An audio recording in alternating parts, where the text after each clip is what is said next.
천부장의 도움으로 바울은 죽음의 도성 예루살렘을 떠나 안전하게 가이사랴에 도착하게 됩니다.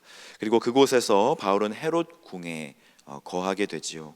헤롯 궁은 헤롯 대왕이 자신을 위해 지은 그런 건물로서 당시 총독이 거주하고 있던 총독 관저를 말합니다. 하루아침에 죽음에서 생명으로, 그리고 죄수의 신분에서 이제 왕궁에 거하는 자로 신분이 변경이 되는 것이죠. 그곳까지의 과정을 성경은 기록해 줍니다. 470명의 군인이 밤에 50km 정도의 길을 이동하여서 안디바드리에 도착하였고, 그 다음에는 400명의 보병과 창병은 다시 왔던 곳으로 돌아가고 70명의 기병만 바울을 가이사랴로 호송합니다. 우리의 삶이 한 번에 여기까지 온 것 같지만 우리가 여기까지 걸어오는 동안에 누군가의 도움의 손길이 있었고, 누군가의 희생이 있었으며 누군가의 자비가 있었음을 고백합니다. 죽을 수밖에 없던 죄인을 위해 누군가가 그 죄를 속하시기 위하여 죽음의 형벌을 받으셨음을 기억합니다. 성령께서 늘 우리와 함께 하셨고 또 보호하셨음을 기억합니다. 때로 우리는 우리의 몸이 연약해지고 또 삶의 어려움이 찾아올 때 탄식합니다. 하나님이 우리를 버리셨구나. 아니요, 하나님은 우리가 건강할 때나 우리가 아플 때나 함께 하시고 또 지키시고 보호하고 계십니다. 주 안에 있는 나에게 딴 근심이 있으랴. 빌립보 감옥에서 찬송하였던 바울은 로마의 군인들의 호송을 받으면서도 찬양하였을 것입니다. 그는 밤중에 군인들과 함께 말을 타고 가는 중에 하나님께 기도하였을 것입니다. 바울을 죽이려는 40여 명의 결사대의 계획 속에서도 하나님은 그들의 꾀를 이용하여서 결과적으로 바울이 로마로 가도록 인도하셨습니다. 시편 37편 12절 13절 말씀에 보면 악인이 의인치기를 꾀하고 그를 향하여 그의 일을 가는도다.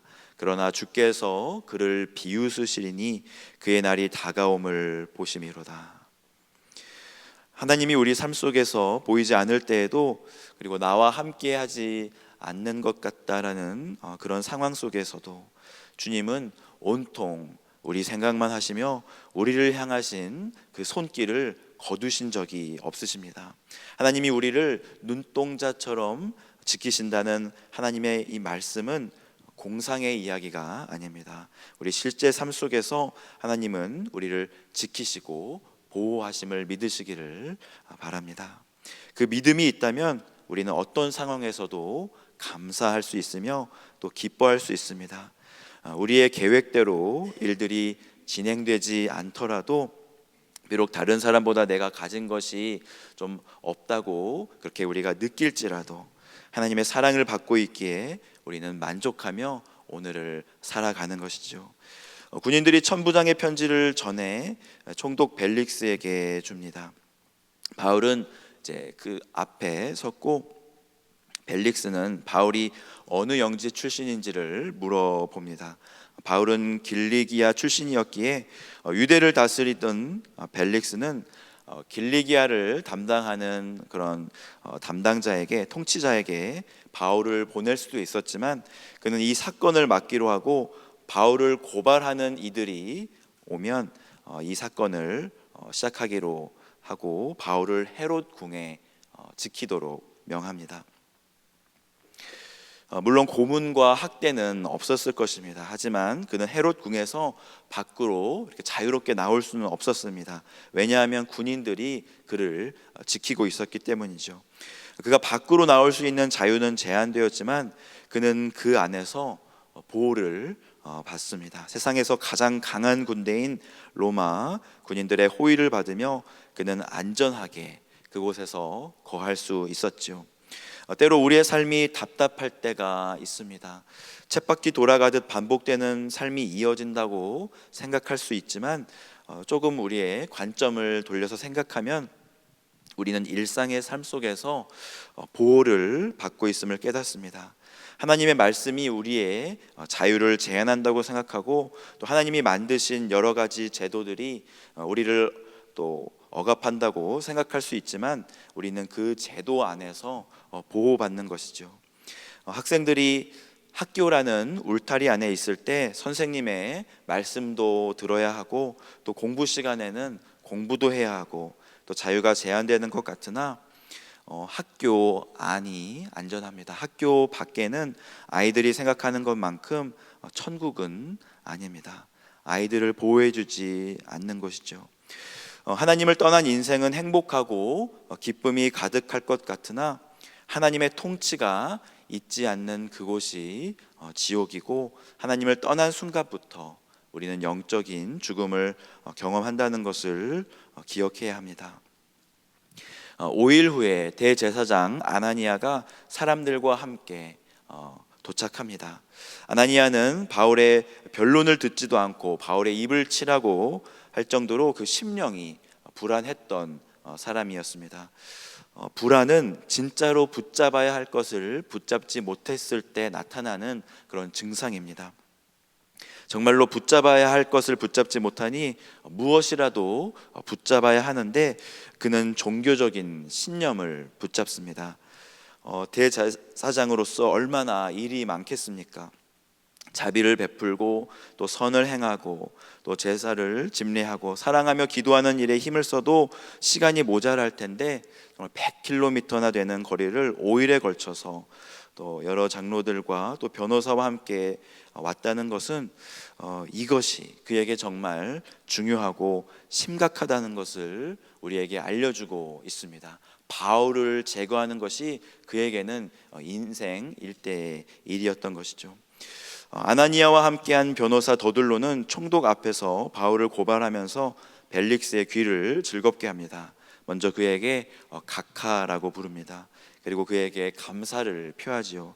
유대 민족이 벨릭스로 인해서 많은 도움을 받았다고 이렇게 말합니다. 그런데 이 감사도 사실은 거짓이었습니다. 실상 벨릭스는 부도덕한 사람이었습니다. 그리고 유대인을 잔인하게 탄압했던 사람이었기에 유대인들은 그를 미워하였습니다. 더들로는 바울을 죽이기 위해서 자신의 마음에도 없는 아첨을 하면서 양심에 반하는 이야기를 합니다. 총독은 더들로의 고소를 듣습니다. 비록 유대인들이 더들로의 논증에 더 덧붙여서 그의 말이 옳다고 이렇게 하는 이야기도 듣지만 그는 바울에게 죄가 없다는 것을 알고 있습니다. 마치 빌라도가 예수 그리스도의 죄를 찾지 못했던 것처럼 그는 바울의 죄를 찾지 못했습니다. 변호사 더둘로의 첫 번째 변론은 다음과 같습니다. 5절 말씀입니다. 우리가 보니 이 사람은 전염병 같은 자라 천하에 흩어진 유대인을 다 소요하게 하는 자요 나사렛 이단의 우두머리라. 나사렛 이단이 로마의 정치 체제를 무너뜨린다고 이제 고발하고 있는 것입니다. 하지만 천하를 다스리는 로마 제국의 입장에서는 이거는 정말 말도 안 되는 죄목입니다. 증거도 없고 증언도 없었죠. 그리고 두 번째 변론인 성전을 더럽게 하려 했다는 주장도 그들의 추측이었을 뿐입니다. 바울은 이방인을 성전으로 데리고 온 적이 없었지요. 그러면서 총독이 바울을 친히 신문하기를 바라고 있습니다. 예나 지금이나 법이 정말 공정하면 좋을 텐데 가난하고 힘없는 자들에게 불리한 법정 판결이 이루어지는 것을 우리는 공공연하게 보게 됩니다. 총독이 재판을 맡기만 하면 하나님의 정의가 이루어질 것을 기대했던 것이 아니라 그 재판 뒤에서 돈과 또 정치적인 방법으로 로비를 하여서 총독의 마음을 자신의 뜻대로 자신들의 의지대로 움직이겠다는 그런 계산이 있었던 것이죠. 때로는 사람들의 방법이 지혜로워 보입니다. 돈과 권력으로 세상이 움직이는 것처럼 보입니다. 하지만 세상을 통치하시는 분은 하나님이십니다. 우리는 무엇을 붙잡고 있습니까? 세상의 방법을 의지하고 있습니까? 아니면 종교적인 신념을 붙잡고 있습니까? 우리가 마땅히 붙잡아야 할 분은 바로 하나님이십니다. 바울은 이 하나님을 붙잡았습니다. 그래서 그는 죽음의 골짜기에서도 찬양을 불렀으며 죽음의 골짜기로 담대하게 내려가기도 하며 하나님의 보호하심 속에서 늘 거하였던 것이죠. 하나님이 붙잡으시면 그 어떤 세상의 공격에도 머리털 하나 상하지 않음을 우리는 말씀을 통해 지금 보고 있습니다. 하나님은 승리하십니다. 이 시간 말씀을 놓고 함께 기도하겠습니다.